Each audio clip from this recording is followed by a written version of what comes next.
Namaste, welcome and suswagatam to Gyan Ganga, Words of Wisdom on our Virat Hindustan Sangam social media channels. It is Sunday, 8 p.m. And as you know, we have this program every Sunday. And today we are back with another interesting topic. Is the Indian economy failing slowly? Uh, and with this, we will be discussing with Dr. Subramanian Swamy for the next 45 minutes on this very important topic. And as you know, the budget is also around the corner. At the end of the month or the 1st of February. And so we'll be discussing this topic. I thank our viewers across the globe for their support week after week as you keeping tuned into our channel, which are on all social media.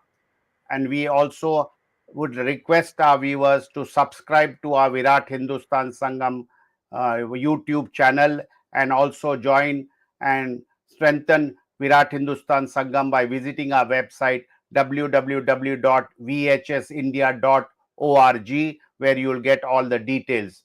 So today, as you know, we have started this series on highlighting historical figures who have been forgotten or not correctly projected. So today we bring you a story of a legend from Tamil Nadu, and we will be playing the video clip and display the thing or V. Pandya Kattabomman, and we will be hearing his video or listening to the video very shortly.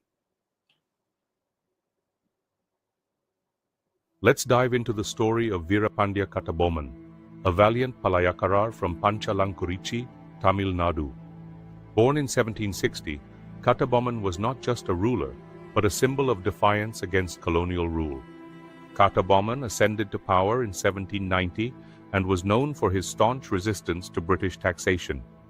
His refusal to acknowledge British sovereignty set the stage for conflict. In 1798, tensions escalated when Kattabomman killed a British officer during a heated tax negotiation. This act of rebellion made him a target, but it also ignited a spirit of resistance among local rulers. Despite being outnumbered, Kattabomman led his forces in a fierce battle at Panchalankurichi. Although he eventually escaped the fort, the fight was far from over. Betrayed by the king of Pudukottai, Kattabomman was captured in 1799 and executed.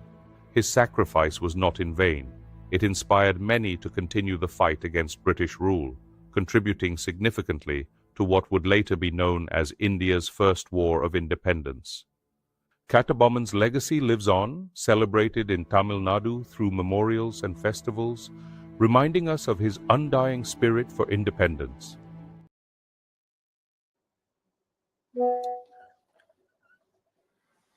So this is the legend's history from Tamil Nadu. So we have been highlighting all these important historical figures which have been not brought up in our textbooks or part of our mainstream media. So this is part of our series of highlighting our historical figures who have fought the invaders, the British, the Mughal rules, and the Muslim rules. So this is part of our series. We'll have the Hindi display also.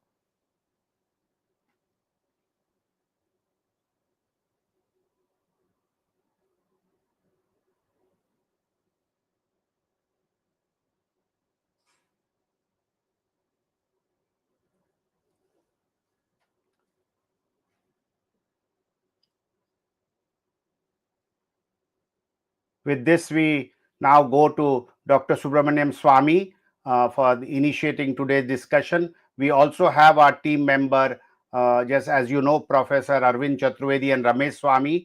And today we are also joined by our colleague T.K. Swaminathan, who also will give his expert comments on today's interesting topic. Over to Dr. Swamy. Thank you, Jagdish. It's a situation where we have to now seriously examine in which direction we are moving in the economy, because India is a country of 1.4 or more than 1.4 billion people. And if these people in large numbers revolt, we will have a catastrophic situation. We will be in great difficulty. All our democracy, everything will be ruined. So the question is it going to be so serious that people are going to revolt like this? They haven't revolted in the past, but they revolt now? Well, those whom I have talked to in the government who deal with the law and order situation, they are all a little concerned, because it's at the moment is happening by states here and there, but they think that there is a major problem, the economic problem that has come. So that's why I said let us look at the data and see how it is. I'd like to say first of all that the claim that had been made earlier that India is shining, this is happening, wonderful. Modi has now created a heaven in India. Even of course, all this hasn't lasted very long. The first dip in our economic growth took place in when the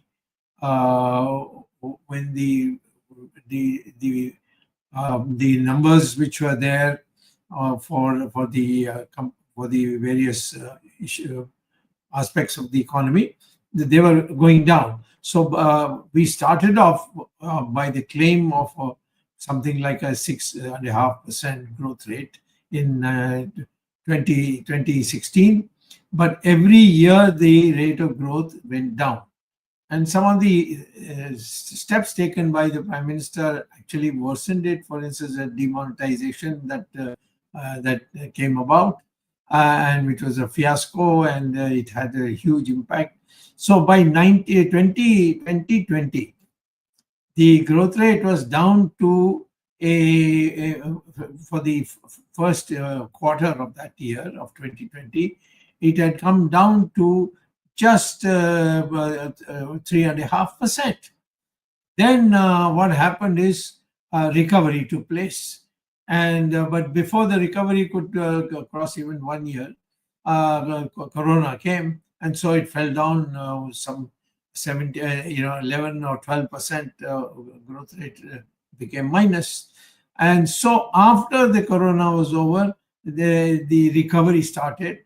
So today, when we look back and the government people say, no, in 2013, 14, or 2023, 23, the growth rate is gone to 6.5%, 7%. Then 2024 also it is, they are putting it as a high number. But the fact is that these are all recoveries, and they are not genuine economic growths. That is the reality that is now dawning on the economists of our country, who were too afraid earlier perhaps to speak out openly against it. When they said there are all these figures that are being plotted are really manufactured, in the sense that if you change the base of the calculation, you can make even a decline into a rise. So supposing tomorrow you're earlier on we were having a base of 2011, 2012, and then working out the growth rate on that basis. Then you bring it up down to 2020, and then you start doing the calculation. Of course, it look larger than it is. So all these things which, if you are an economist, you will do is sit down and do all this, rework the whole thing. And Paul Samuelson and Simon Kuznets, two great economists whom I worked under, they revolutionized the theory of index numbers, and they really revolutionized the national income and all that. And that's how today we are in a position to know the truth. So the truth is that we are not growing at 6% and 7%, because the government and the finance ministry is cheating us by moving the base year into a later year, which means because of inflation, the figures look larger. So today, I would say the growth rate is declining, and it is now being accepted.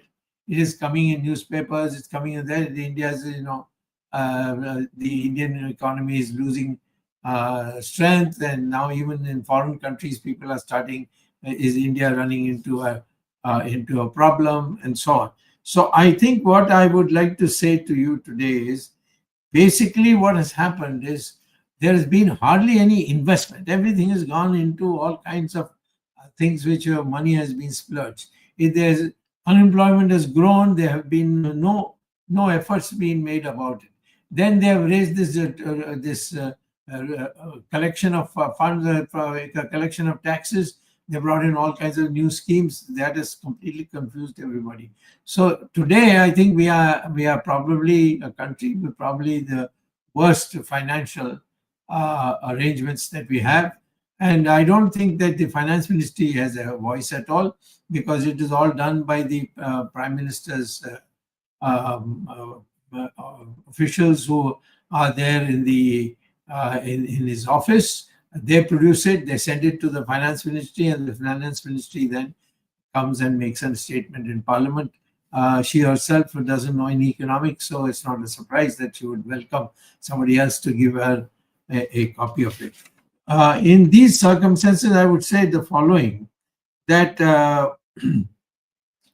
we must now, if we want to know the exact position that we are in a state of inflation. There's no doubt about it that everything is rising. Look at even the rupee dollar rate. How much it has gone? It has gone now to 87 or 86.5 or something like that. And how are you going to deal with this? Such a high thing. When we took over from the Congress Party, or the UPA or whatever it was called, the exchange rate was 65 rupees. Even that was very high. When Morarji Desai was prime minister, it was only 8 rupees to a dollar. And today it has now gone to 86 per dollar. And I'm sure that by in another year, we will probably be at 90 per dollar. That means that we are paying much more for our imports than we are paying before, and that itself will be extremely inflationary. So I would say unemployment. Why is the unemployment there? Because the workers are in a situation where if they are unionized, they create a problem, and the people now the business people, they find it easier to close down and go away. Now, a large number of businessmen have gone abroad. This is coming in the newspaper. They are building factories outside the country. So what is emerging is that the government doesn't have an economic program. The government doesn't have an economic policy.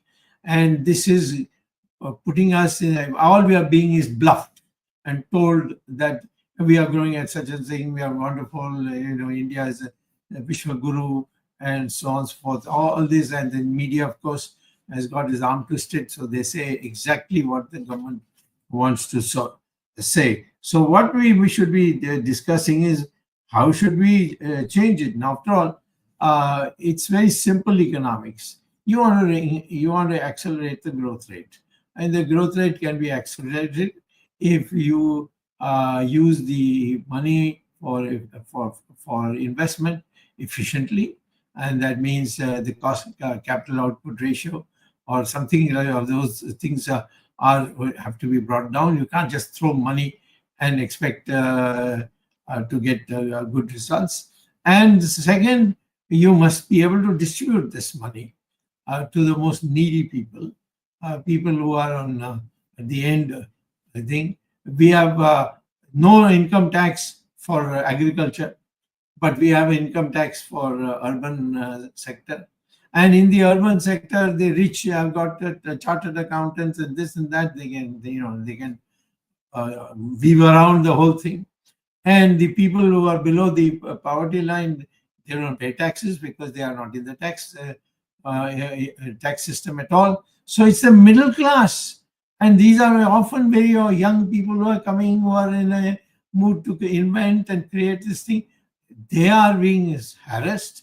And there is now a huge income tax official group who will come and extract a bribe from you, and then they will enable you to file some kind of a income tax thing. So, in my opinion, unless we abolish income tax, and there's no big deal. I mean, I don't understand. People get shocked when I say that income tax should be abolished. How much is what percentage of income tax is of your total revenue? It's not 100%. It's not even 50%. It is not even 40%. It is not even 25%.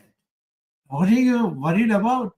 And if supposing we abolish income tax today and say there will be no income tax, just like there's no income tax in agriculture, there will be no income tax in the urban sector. So once you abolished it, that money, what do you think people are going to do? They're going to eat it? People who are going to invest it. And if you got that money, you put that in, the economy starts growing, and therefore employment comes, and people become happier. So I don't understand where this is the British who created this, that there's something sacred about income tax, because they wanted income tax to collect it for running this, so paying the soldiers and so on. So in this context, we have to now have radical policies.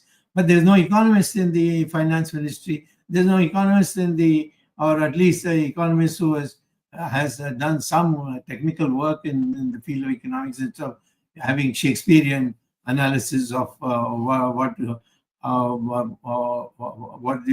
economist is supposed to know. So what we are having today in India, in the government of Mr. Narendra Modi, is people who are reduced everything into bureaucracy. And the bureaucracy produces a file and gives it, and it is read out in Parliament, and there's nobody has expertise enough to work on it, and there's a hangama for all kinds of things. So then it gets passed by voice vote. There's not been a proper debate on the question of the budget in the last 3-4 years. So therefore, I would say today, if somebody says what we should do immediately, abolish income tax. Just say from tomorrow, no income tax for the next till further notice, and we are we'll certainly not bring back income tax for the next 10 years. And if you say that, of course, you'll get 10 years election also for you in your favor. But that's another reason. The real reason is that you want to clean up the thing, you abolish it, and then tell the people that if you put this money into fixed deposit, we'll give you 9% interest rate. Not the 6% they are getting today or 5% they're getting. 9% you'll get. That money you can use for investment. So this is economics. It's a way where one thing connects to another thing, and then it creates a new situation. So therefore, today I would say Modi is leading us down into the ditch. And like in America, we will have a major breakdown of our economy, and we are very near to it. And there will be mass unemployment. People will come out of the streets, and then, of course, some kind of change may possibly come, as it happens in every other place when there's a revolution, a new government comes and things change.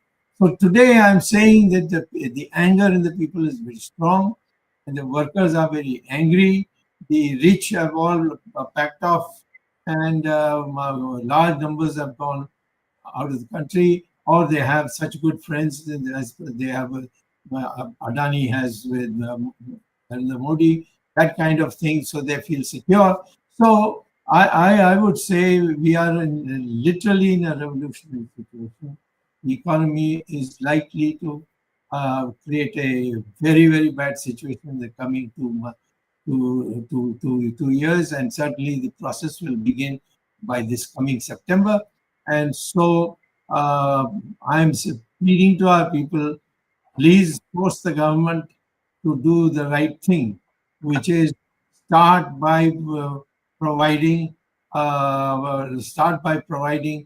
the poor people a basis for survival, and then the middle class, and of course, make the rich happy by having no income tax. This is the way to go. I have written a book about it called Reset. So, reset the Indian economy, and that can be done very easily. Then I think we have a future in the country to become not only, instead of today fifth or sixth as we are dropping down, may end up very soon to be the challenger to the Americans after overtaking the Chinese. Thank you very much, Mr. Jagdish. Over to you. Sir, Dr. Swamy, Arvind Chaturvedi. Dr. Swamy, you have narrated the current situation in a very concise manner, and you have covered almost all points. Different economists will have different views, but I think all economists will be unanimous on these issues that planning in India has gone wrong. And if the planning in India in last even 10 years that they claim, if it was not wrong, then all the ills that we see in the economy would not have been seen today. What I'm more concerned about is people do not have money to spend. Consumption is going down. Savings rate has gone below 20%. India, which used to be number one in the world, having even 30% household savings rate, now something because of COVID, and even after COVID, the recovery has not taken place in savings because people don't have money. So number one, savings rate has gone down. The economy can only be strengthened. One of the manners is that people should have money. They should have money for consumption and they should have savings, then they will spend. Second thing is, I'm really surprised. Last almost 60 years of planning, we have not seen positive balance of payment in international trade. All the time, whether you talk about 50s or 60s or 70s or 80s or whatever, even economic reforms has not done the reversal. Our imports are much more than the export, despite of the several policies which we have had for import replacement policies, import substitution policy, and encouragement to exports and all that. Now the dollar is going up and the rupee is going down, so maybe exporters are happy. But the thing is, can we do something in our economy, basic thing, which can change the balance of payment from negative to positive? The third thing, which is very serious concern, Dr. Swamy, in my view, and which I've been saying whenever we discuss economic issue, the income and expenditure inequality has been growing since independence. In fact, a very recent study which was published by Business Standard newspaper in the first week of January, it has compared the 1955 with 2023-24. And they say the Gini coefficient shows that income equality both for rural areas and urban areas has gone up. That means whatever economic reforms we have had in last 35 years, economic reforms have done some help to the economy, but rich people have become richer and poor people have become poorer. The worst situation is the bottom 10% people whose share in the income is below or just about 2%, which used to be 3% at the beginning of the economy planning in 1955 or so. The fourth issue, of course, we all know that going down the value of rupee, it's crossed 86. Now people say it will soon touch century. And if no correction is done, and of course, people who support Modi, they say that it's not only rupee which is going down, all the Asian currency was all down, but rupee has done it has shown some resilience, and it has not gone down so much as the other currencies. And the last thing is, Dr. Swamy, you can elaborate on this, which is very important. Modi government has planned 1947 as the target for Viksit Bharat. Viksit Bharat in what sense? Do we have a step-by-step policy, step-by-step plan that this is what is going to be done? Whatever has suffered, whatever reasons our economy has suffered, have we planned from 2025 to 2047? Are we planning anything? There's no white paper on this. Yeah. Well, you give me a number of suggestions, and it's good enough to write another book. But let me start. Let me start with the point that I want to make, which is today there's a lot of depression. Everywhere I go, I see it in aeroplanes. I see it when I'm going to the market in Delhi to buy something. So people see me, and then they come and surround me and then start asking questions. So there's a depression that, nothing is going right. So start with something. Whether it's a rich, poor, don't get into all that. I would say the first thing you do is you abolish income tax. All right. The day you do it, there will be so much celebration, you can't believe it. It's more the harassment that they have been facing all these years, the corruption that it is, and so on. So, and what is it that you are saying? This is not a difficult thing to do. You're just saying don't pay income tax from April 1 of the coming year. So that's how you start. Now that money goes not into anybody's hands except the hand of the people who pay income tax. So what they're going to do, either they're going to invest or they're going to, buy things and so on, which will start moving the machinery of the companies and the industries and so on. So this process starts. It creates a hope that something is happening. Otherwise people give all this big talk and all these jargons and so on. And people just get confused and nothing happens. That's what has happened in the last 10 days or 10 years, where Modi will say something, some arithmetic, which he gets it wrong because he hasn't been his education being very weak. So he can't even tell 2 + 2 = 4, that kind of situation it is. And then yet he will go on giving for the young children this kind of thing. And we don't want that. We want action where it reaches people. Next thing you say, if you have a fixed deposit in a bank, we'll give you not 6%, 4%, we'll give you 9%. How is the difficulty? People say, no, where will you get the money? Where will the banks get the money? I said, print them. So he said, how can you print them? What do you mean how can you print them? You print them, and the problem will arise if you just print them and there are no goods there.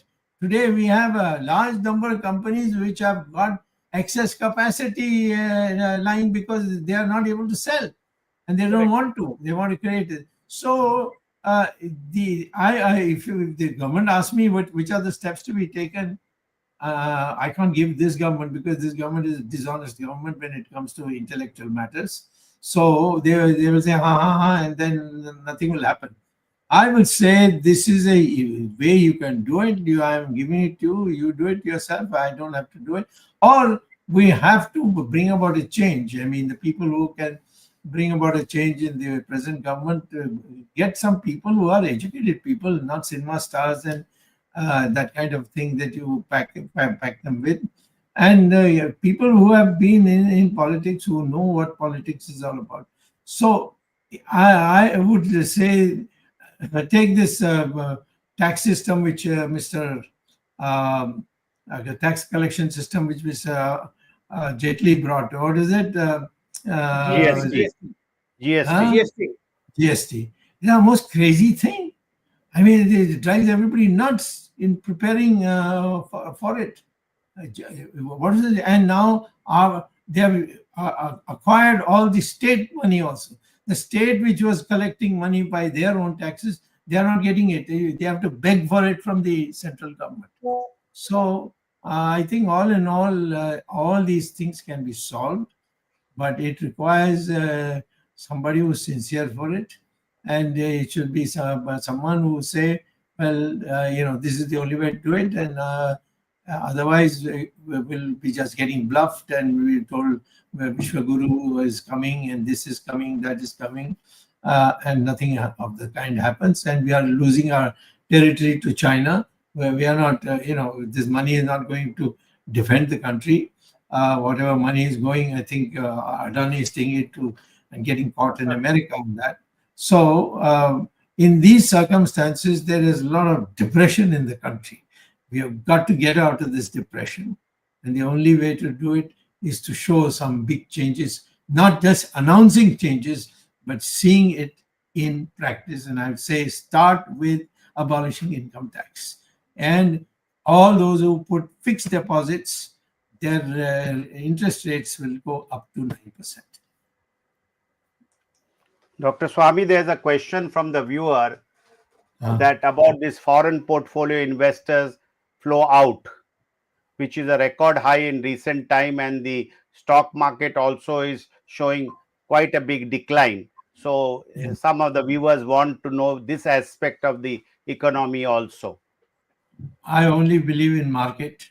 All these are things which put a blockage on the marketing system of the.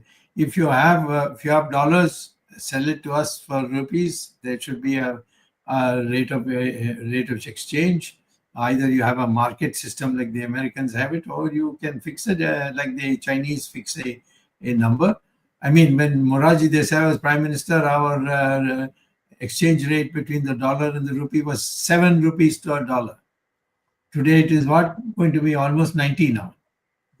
It's already 86 rupees per dollar, today's exchange rate. And all these are got nothing to do with the market. It's all done by people who can manipulate the system. So therefore, I would like to see it being done in that way rather than take this system, that system. I'm not interested. I'm saying you do your job. I will only make it very easy for you to be able to buy, sell, put your money in the bank and withdraw from the money from the bank. All that I will streamline. Dr. Swamy, a viewer from Gujarat wants to know that you are critical of the economic policy of Mr. Modi, but they want to know whether there is any other capable person in the BJP who can give good leadership and make economic changes in the BJP, or whether there is a group of leaders he wants to know, because they are frightened that when you say Modi is not capable, they think that Congress or the opposition will come to power. They want some clarity on this. No, there's no question about it. If Modi continues, Congress is bound to come. People have already started. What happened to Modi's own, performance in 2024? In Varanasi, and then did we get a majority this time? Have they not already? The Congress has already put us in a minority position. Two people have come there to give us the additional numbers, and they will go anytime. I'm telling you, it will be only 3-4 months later. You will find yourself without a majority, and you will be out on the street. So these are. There's nothing to be afraid of. This is not. This is. If you want to be afraid of, it is with the present system. It's going to take you to the ditch. So try something else. And I tell you, the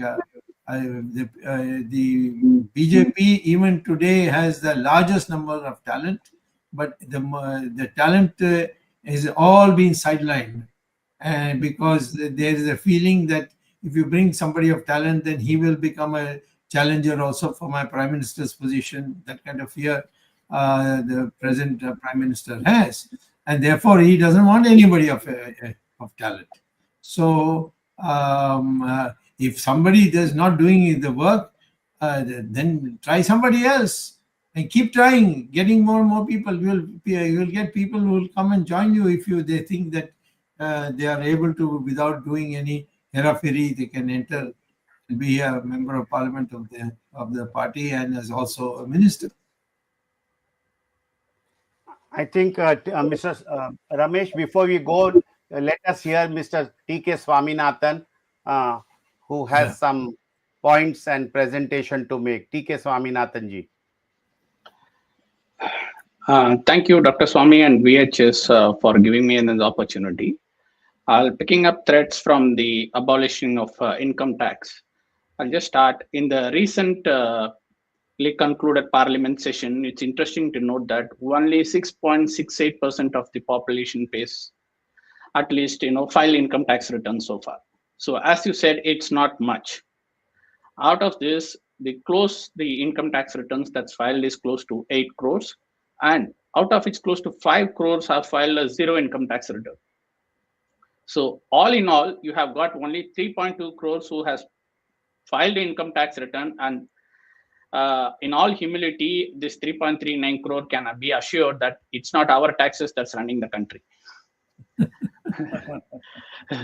Therefore, as you rightly said, we can abolish this income tax and move on with this. Just a data piece. I have seen a lot of comments in terms of how this GDP is being structured, and there are a lot of questions in the comments and spaces around that. Just to give you GDP has like the 4 components of GDP is private expenditure, government expenditure, and one is the productive capacity, and the other one is the net earnings, export and import. What Dr. Swamy is referring to is this private consumption expenditure contributes to close to 60% of the GDP. That's where the entire cream lies. If you are going to improve a private consumption expenditure of 60%, all you need to is to have money in the hands of the people to do more. Either it could end up in a savings or in the form of asset creation or in the form of more expenditure, various avenues you have it. So unfortunately, the government so far from 47 to 24 have not focused on the 60% bucket, where you have more and more of the expenditure that's happening. Instead, where they have focused is the productive capacity of the industry, which is like 30% of its GDP, by offering tax incentives, by offering capital expenditure benefits and things like it. But this productive capacity of this industry has not translated into tangible benefits for the economy as such. It has done a bit, but to that extent of what the government tax incentives or tax breaks that's being given, it not translated into any tangible benefits for the economy so far. So what the corporate does is it enjoys the tax benefits, but it's not converting into a meaningful production by which it leads into more demand in the hands of public. And government expenditure, which contributes to 10%, just government keeps on doing it, but unfortunately, it has not deducted any tangible benefits. So as prescribed by Dr. Swamy, if we focus on the 60% bucket, we can increase and enlarge the scope of the economy. It's not that he is saying out of thin air. I have his research papers. One is the distribution of income in India, which he has published in 67 and 68. The other one is dynamic personal savings functions and its long-run implications, where he has canvassed the whole of the world's GDP in different countries' GDP in various forms and legs, and concluded that if we abolish an income tax, the distribution of income will be on the hands of many people. So it's not like without that, we have an empirical research, and much of this research is available in his collected works. So interested people who are in the know of economy can do that. Coming to one more interesting data snippet which I have is, when we started like from 52 to late 80s, we and China were in the kind of a same position, where the GDP per capita was close to $300 to $330. In fact, we were in a much better positioning compared to China. But in the last few years, China has surpassed us tremendously. So now the GDP per capita in China is close to $12,700, whereas we are still lagging behind like $2,400. That's like the number of per capita in China has increased by close to 41%, whereas in India it's close to 8%. That's a huge lap which we have missed in the years between 90s to 2024, partly because of our government policies. We have not been able to incentivize our people to recycle the economy in a big way. That's a point which I'd like to add, that's the. And one more important, which adding annexure to what Arvind ji has said so far, is the government of India has released the advanced estimates of GDP for the financial year 2025. What they have done is they have taken 2024 data, extrapolated it for 2025. It's available in Ministry of Statistical India website, wherein it says that, our GDP is seeing at a lowest growth rate of last 4 years. So we have been growing at only 6.4 years, 4%, and it's the lowest in last 4 years. As Dr. Swamy has been pointing out so far, our growth is not enough. And this number, if adjusted for inflation, will be even much worse. That's right? Which they have not commented it openly, but if you read the press records and statistics, you can know it for yourself. So the government is spinning it, showing one side of the picture of the graph, whereas if you read the other side, the growth is not attractive, the growth is not. This all reduction in lowest consumption that's happening with the people of India. Now you see a lot of debates has been triggered in terms of how people are not able to afford to buy a house, how the taxes is eating away much of their income, how people are earning 4 to 6 months of their salary goes on in taxes. In all humility, and again saying, VHS has been in the forefront. We have been highlighting these taxes, exorbitant taxes, for at least last 3 to 4 years, where people we are being squeezed. We don't have enough leg room to play with the life in terms of, and we are just one medical bill away from poverty. That's the situation which the middle class is being forced to do by government policies. We hope, at least in coming budget or in future budget, government have a serious relook into policy thinking into what's happening for the 60% bucket of production capacity, and therefore make ways and means to increase our GDP. That's all I would like to add. Thank you, Swaminathan ji. Ramesh Swamy, you wanted to make a point. Please go ahead. Yeah, thank you. Dr. Swamy, if there is one person who listened to your advice of abolishing income tax, it is unfortunately the Argentine president. Yes. See, last year, Dr. Swamy, Argentina was bankrupt. Totally bankrupt. Okay, they didn't have money. This year, now, in about a month ago, they published that they are now a surplus economy. Very simple. They said, he very simply said, for every one poor, forever, if the people who are paying taxes were just paying through their nose for people who are not paying, and basically in welfare system. You throw out one freebie after another, because even shamelessly, this so-called president of Janata, illegal president of Bharatiya Janata Party, JP Nadda, in 22 he claims, "Oh, we are not a freebie party." Now shamelessly comes on TV and says, proclaims that he's giving 21,000 for pregnant women, 2,500 rupees for woman every month. What are all this nonsense? Why are you giving free money to people? Why are you making them more lazy, Dr. Swamy? In an economy that is going down, you are doing the most stupidest thing possible on earth is to give money away. And why are you giving taxpayer money and you're squeezing the taxpayers left, right, and center on one end? Everywhere you turn, new taxes are being proposed, a new GST. Something or the other is getting something or the other is getting pushed as new tax regime. And as Swaminathan said, and everybody, the public in general are furious, Dr. Swamy. They're saying 6 months, 4 to 6 months of their earnings are just going away only in taxes. Now, how are they going to pay the EMI? Now, for the health insurance, everywhere there's a new GST being passed. This ridiculous idea of taxing for health insurance is very beyond normal common sense, Dr. Swamy, anywhere in the world. India is the only country that pretty much taxes for healthcare. They even after you die, I think even when you do Pitru Karma, I think this Nirmala Sitharaman will tax even Pitru Karma. I think that is the level to which this lady has gone bonkers to keep taxing people, because this anger and angst and the outpouring and the exasperation is seen across board, Dr. Swamy, across the different social media channels. Because we see Twitter, we see YouTube, there are Reddit. Everywhere you go, people are frustrated because they are saying, okay, for all the tax that I'm paying, what am I getting back? At least basically, what am I getting back? Nothing.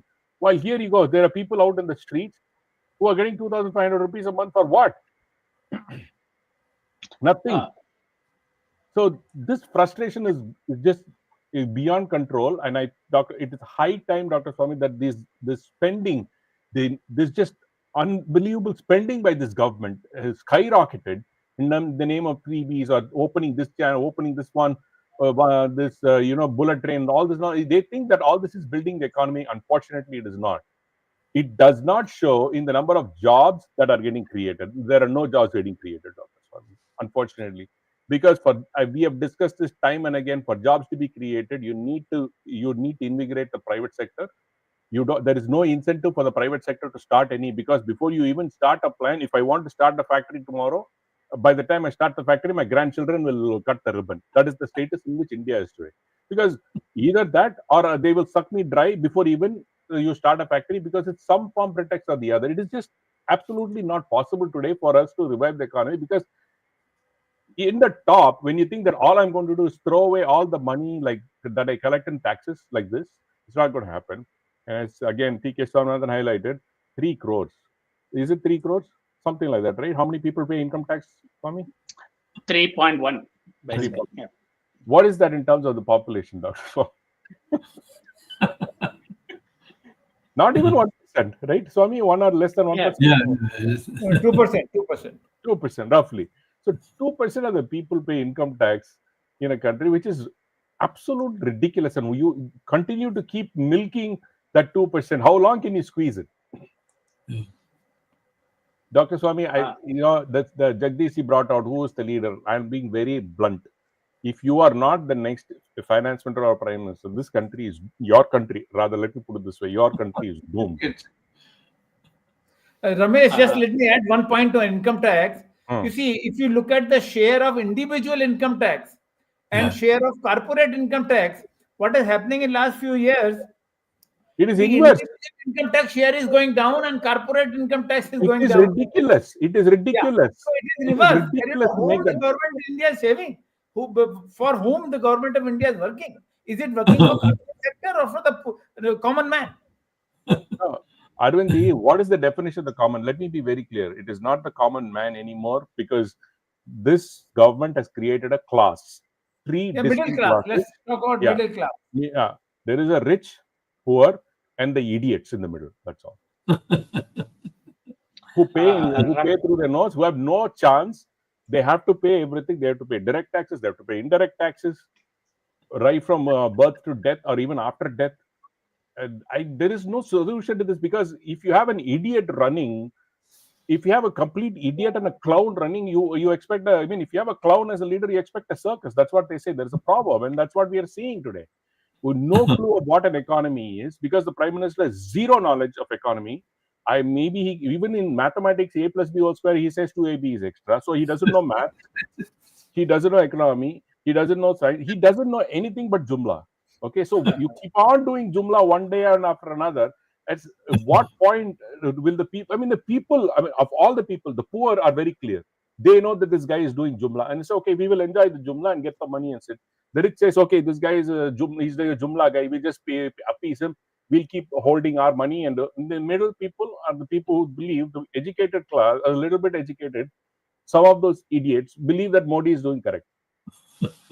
I'm sorry, Dr. Swamy, all this rant or all this angst is not coming from me, because I'm not personally impacted. But at the end of the day, you see a lot of these things. I still feel for all the people who are paying income tax in India. Ramesh, just want to add, the 2,500 which we spent for women, apparently as per some reports, we have also spent a few lakhs and crores for some American women as well. Yeah. No, that we will spend. That see, that is purely on diamond basis. So that is fine. Dr. Swamy, recently there is again a news item. I don't know, Jagdish, how far it's true. Now Fadnavis wants to go, is asking the women who are not eligible for this Ladli Bain Yojana or something to give back the money. Dr. Swamy, what world are they living in, Dr. Swamy? How can you go get the money back from the people? And why did they get it if they were not entitled? Dr. Swamy, Yes. Dr. Swamy, lot of resentment amongst the youth, the educated youth, on employment opportunities. Yes. our government promised a lot of employment. Modi is on record, his videos are there saying so much jobs will be created. But unfortunately, we are discussing the Indian economy failing, and one of the indicators are there is lot of unemployment, and youth who even after becoming engineers or doctors don't find appropriate jobs. They may get something which is inferior, which is not what they got trained or educated for. Any comments on this?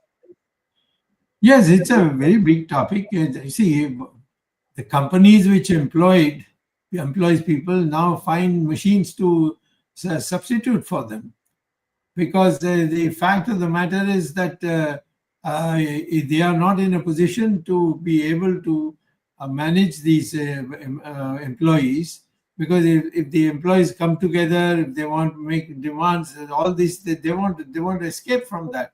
So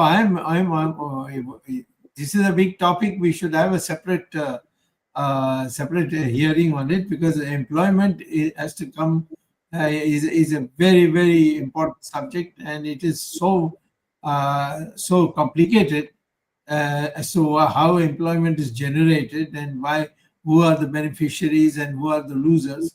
All this has to be put before the public to know that where the government is completely failing in addressing the problem.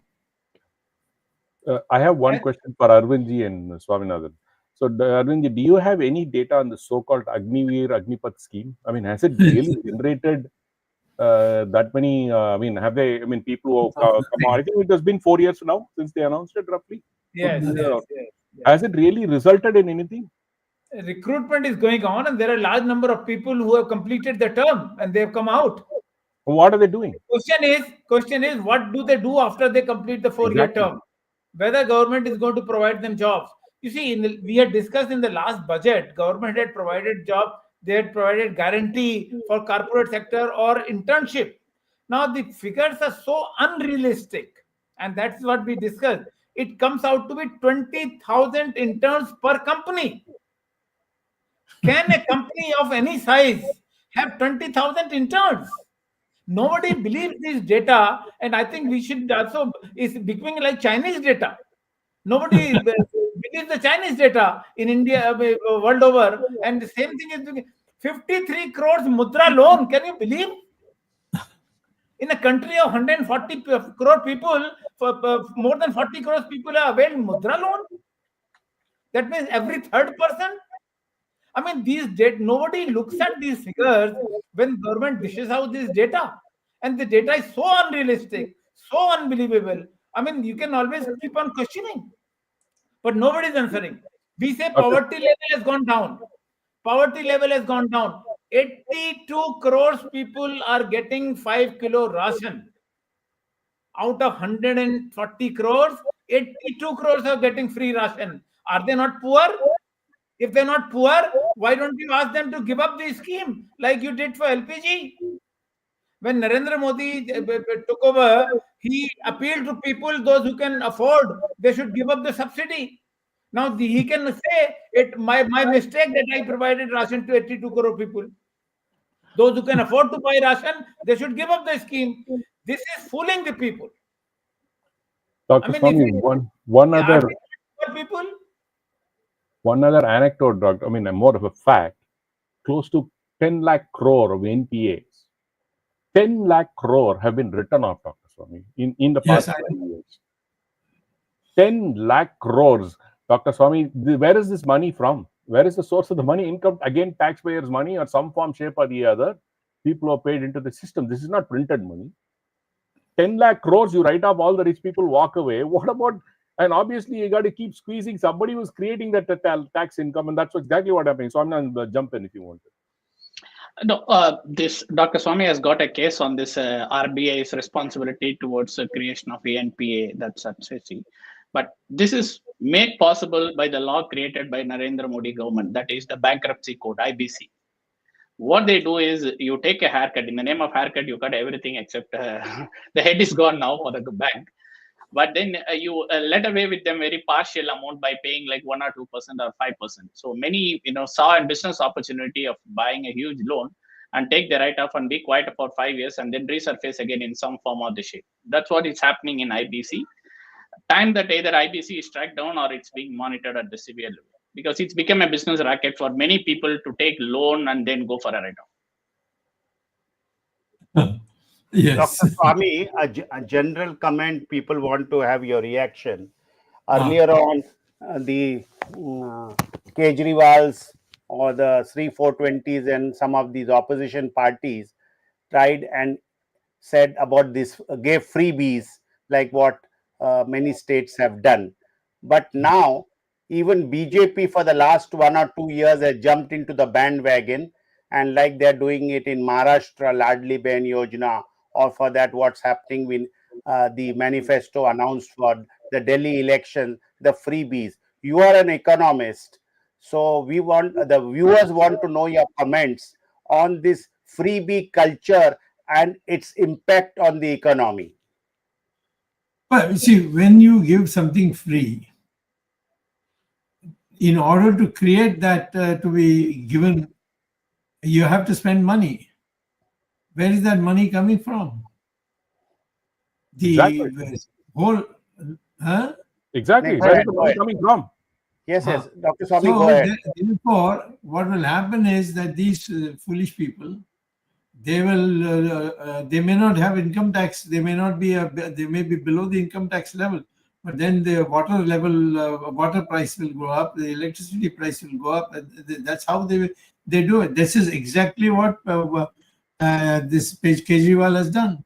He has done these things, and then he has raised the taxes on or the levies on other things which where people pay, and they have to pay. Supposing there's a question of putting a jamatar in a jhoppadpatti,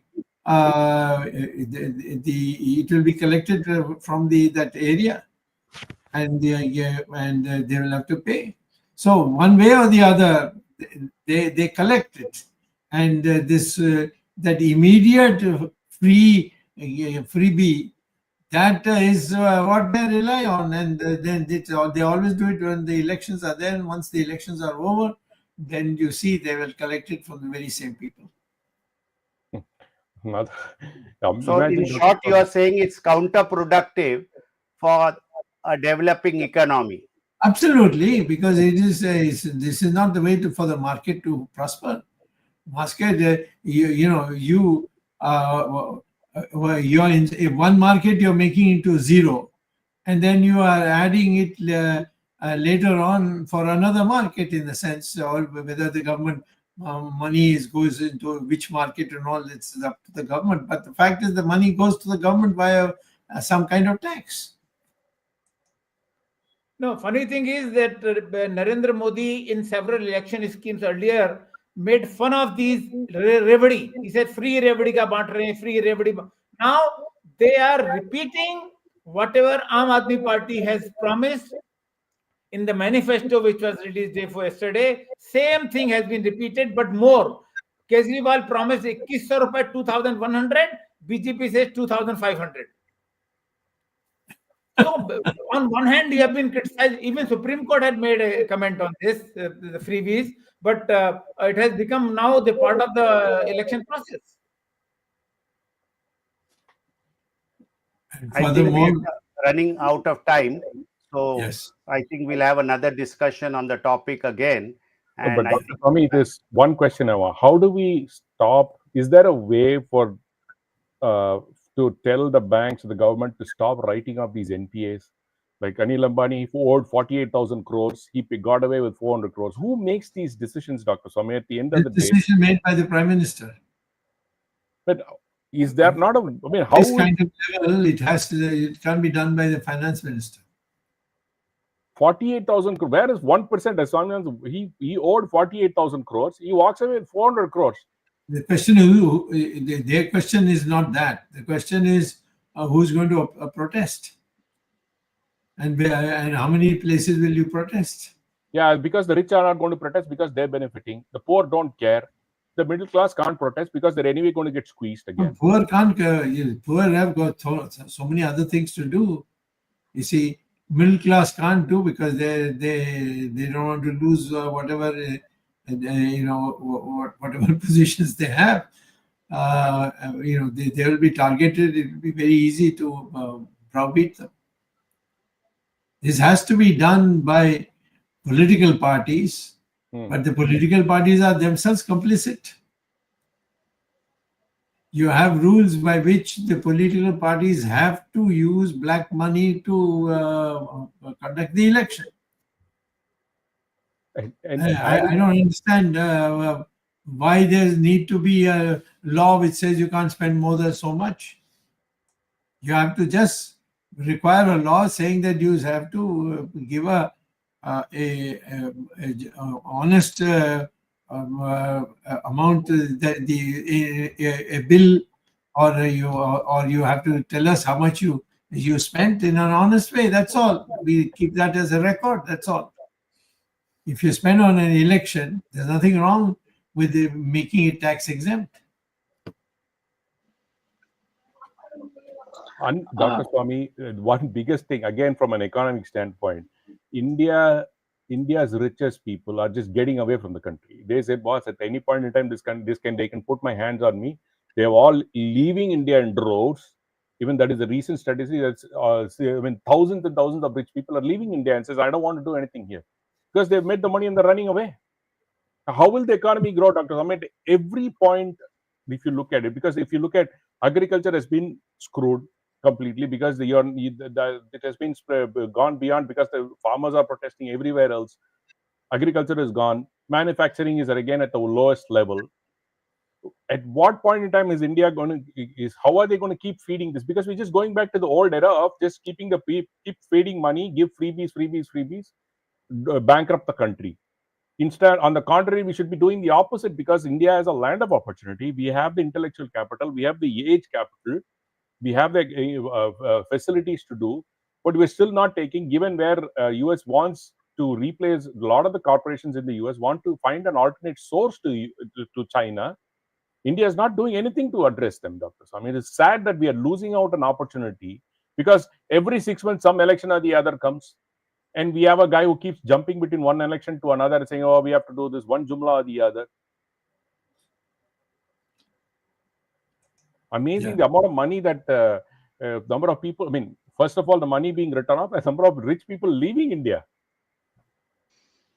Ramesh, just to add, I heard from media reports that Trump is going to form an external revenue service wherein he is going to identify the channels, how the money is going out of US and make a task force to bring it back. No, that is more to do with collecting tariffs. Okay, I think it is an idiotic idea because whenever you create a new government department, it never dies.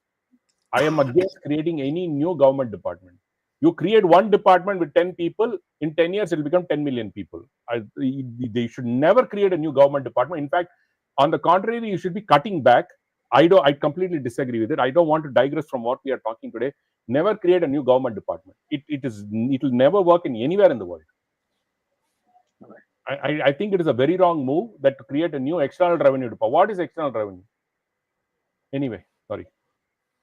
Okay, Arvind, take over. Thank you. It was such an interesting discussion. I'm sure the viewers who have watched the program today, they must have benefited. But the question is, planners, those who do the planning. In fact, I asked in the morning when I was tweeting about today's program, whether Narendra Modi is going to watch it. Narendra Modi has, as Dr. Swamy says, he has very little knowledge about economy and is dependent on bureaucrats. And so is our finance minister. But it comes to economic planning, 5 years back, when Dr. Swamy wrote this book, Reset, it is a blueprint for saving and recovering of Indian economy from the losses that it has suffered in the past. And if even 10% planners in the government follow this book, I think they can take the economy forward and do something wonderful. Thank you, Dr. Swamy, for repeating your ideas maybe some kind of lessons for the people in the finance ministry since the budget is on the way. But I'm not sure whether they are seriously going to implement. There are a lot of suggestions, though there are many topics which we could not discuss. For example, Jagdish said about unemployment. We may need another full discussion on unemployment. I mean, we have such failures, like huge failures like Manrega and the others, where the minimum wages is a peanut given to the people for 100 days in the name of 100 days. But there are so many other issues. And as I said, the most important thing which Modi government is planning, or at least the highlighting, is the Viksit Bharat 2047. And I think there has to be a blueprint or a white paper. Yes, Ramesh, you want to add something just now? I don't know how you said that word. I was just one point to make. I'm really sorry to interrupt. Dr. Swamy, your friend and Modi's friend, Arvind Panagriya, has said it on 17th of January, 2 days ago, that Modi inherited a bad economy from UPA when 1 century ago, but still they're blaming UPA for all what is happening today. One. And he's saying, this is what he said. He said the growth rate of 7.6% is achievable through the Viksit Bharat by 2047. So he is not promising 7.6 today. All this $5 trillion economy, 10% growth rate, all this nonsense that have been peddling is all gone. They're saying 7.6% we'll achieve in 2047.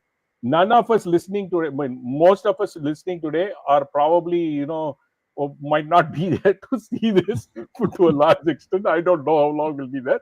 But 2047, this man claims that we will achieve 7.6% growth rate. Oh, not only that, they want 25 trillion economy. It is a shame for a person of that stature who's teaching in one of the biggest universities in at least in America, and NYU and at this level, and talking such nonsense, saying that we will achieve 7.6% by 2047. If we could achieve, why did he resign and go? They are targeting for 2047 $25 trillion economy. Do you think it is achievable by? They have said all this. No, one there's but Piyush Goyal said 30 trillion. Every day there is some new number. कुछ fake ना है ना अरविंद जी, कुछ भी fake लो, क्या फर्क पड़ता है? एक ही नंबर है ना, 30 ट्रिलियन, क्या फर्क पड़ता है? 100 ट्रिलियन, क्या फर्क पड़ता है? Even if we have become the third largest economy in PPP terms, fifth largest economy, and we are on the way of being fourth largest economy in PPP terms, but look at the rank of per capita GDP. Per capita GDP, we are still 141 rank. I mean, where are we? Why do we sing this song of third largest all the time? Anyway, as I said, there are many issues which need further discussion, and when the time comes, we'll also discuss these issues, and maybe post budget. Once the budget is presented, we'll have one episode exclusively devoted to the budget also. Thank you, Dr. Swamy. Thanks, Swaminathan. Ramesh Swamy, there are 3 Swamis here today. Swaminathan. At least if Modi sees 3 Swamis talking some sense, listen to at least 3 Swamis, not listen to somebody else. Anyway. Thank you very much. Thank you, Jagdish. Thanks the technical team led by Ashish Shetty. They are doing wonderful job. We have reached 256th episode of this program, Words of Wisdom, Gyan Ganga. We'll continue to do that with the help of this expert technical team led by Ashish Shetty, Gadgi Rakesh, Ishwar Iyer, Swaminathan, Tejas Navalgul, Ajesh Nair, and Gurdat Shetty. Thank you once again. We will be meeting next Sunday, 8 p.m. in Indian Standard Time with a new topic and Dr. Subramanian Swamy. Till then, Namaskar, Jai Hind. Jai Hind, Jai Shri Ram. Jai Shri Ram.